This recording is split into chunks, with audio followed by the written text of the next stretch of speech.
살아있는 사람보다 죽은 이들의 시간이 더 오래 머무는 곳이다. 사람들이 떠나고 조문객이 사라진 늦은 밤이면 그곳은 조용함조차 소리처럼 느껴질 만큼 깊은 적막이 내려앉는다. 나는 7년 동안 장례식장에서 근무를 하였다. 사람들은 내게 종종 묻곤 했다. 장례식장 직원이면 귀신 많이 보겠네요. 나는 웃으며 대답하지만 사실 귀신이란 걸 본 적이 없다고 생각해왔다. 하지만 그건 어디까지나 그 전까지의 이야기였다.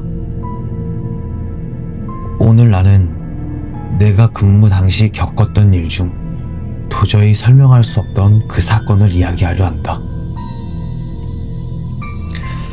그날은 평일 야간 근무였다. 장례식장은 낮에는 북적이지만 새벽만큼은 기묘할 정도로 조용해진다. 새벽 2시를 넘긴 시각, 나는 로비에서 정리를 하고 있었다. 그때 분명히 누군가 나를 부르는 소리가 들렸다. 저기요. 나는 움찔하며 뒤를 돌아보았지만 로비에는 아무도 없었다. 찾아온 조문객도 없었다. 그날 장례식장에는 4개의 분향실 중 사모실 하나만 빈소가 차려져 있었다. 나는 혹시 사모실 상주가 부른 건 아닐까 싶어 그쪽으로 걸어갔다.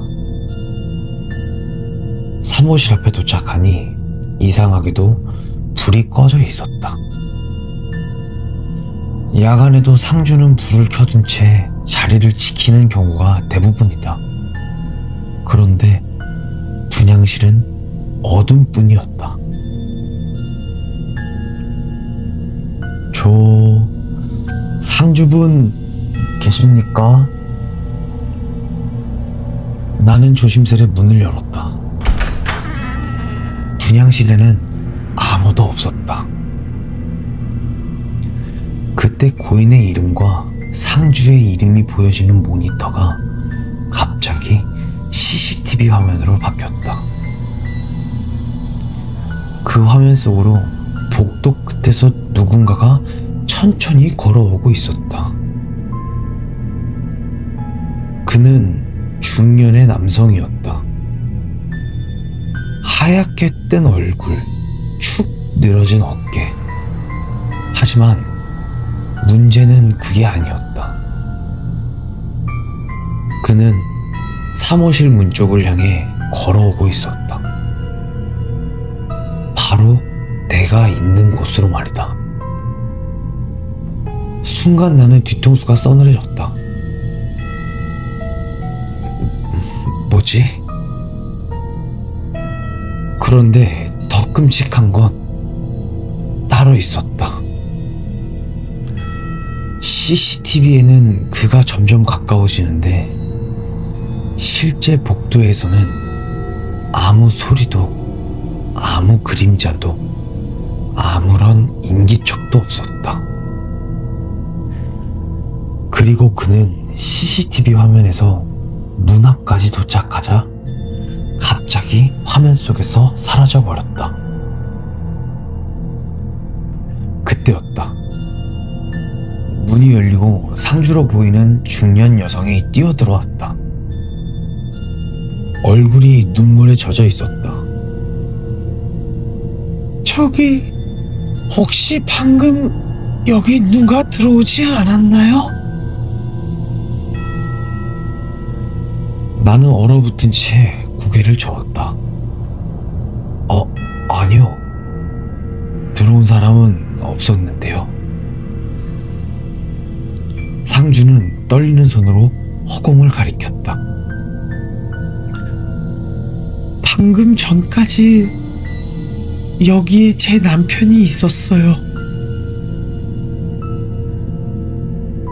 나는 순간 말을 잃었다.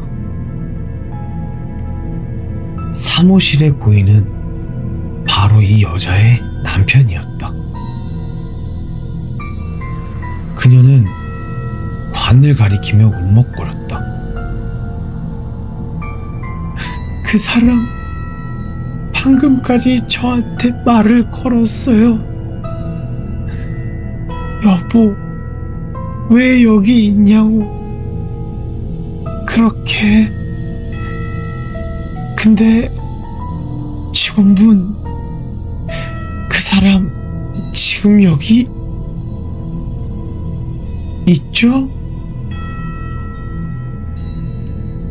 나는 대답을 할 수 없었다. 하지만 나는 그 목소리를 들은 적이 있었다. 로비에서 분명 저기요 하고 나를 부르던 그 소리. 그때 CCTV에서 다시 움직임이 보였다. 복도 끝 아까 그 남자가 서 있었다. 이번엔 카메라를 바라보고 있었다. 움직이지도 않고 그저 정면으로 나를 보는 듯하는 것 같았다.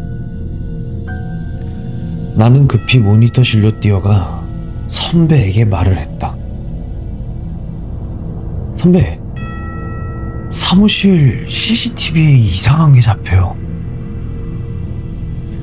하지만 모니터를 다시 확인했을 때 그 남자는 사라져 있었다. 선배는 나를 보며 말하였다. 야간 오래하면 착각도 해. 너가 헛것 봤겠지.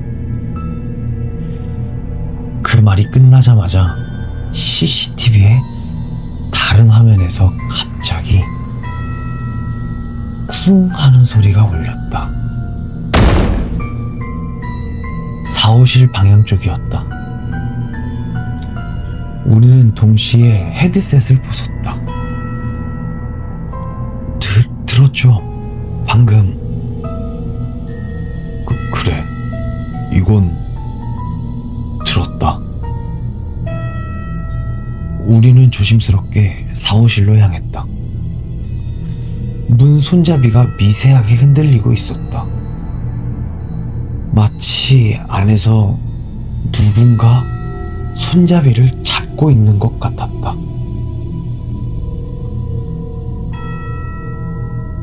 그곳의 문을 열어보았다. 아무도 없었다. 그런데 바닥에 향로 하나가 던져져 있었다. 문득 사무실 상주가 했던 이야기가 생각이 났다. 사무실에 있는 고인이 생전에 아꼈다는 향로와 같은 모양이었다. 그날 이후 며칠 동안 사무실과 장례식장에선 작은 이상현상이 계속 이어졌다. 밤마다 불이 깜빡이고 분향실 문이 조금씩 열려있고 향이 저절로 타오르거나 차려진 제사상이 조금 사람의 손을 탄 것처럼 어그러져 있었다. 그리고 며칠 뒤 드디어 나는 직접 그 장면을 목격하였다. 새벽 1시 반, 분향실 문 앞을 지나가는데 관 위에 놓여있지 않아야 할 물건이 하나 놓여 있었다. 그것은 작은 향로였다.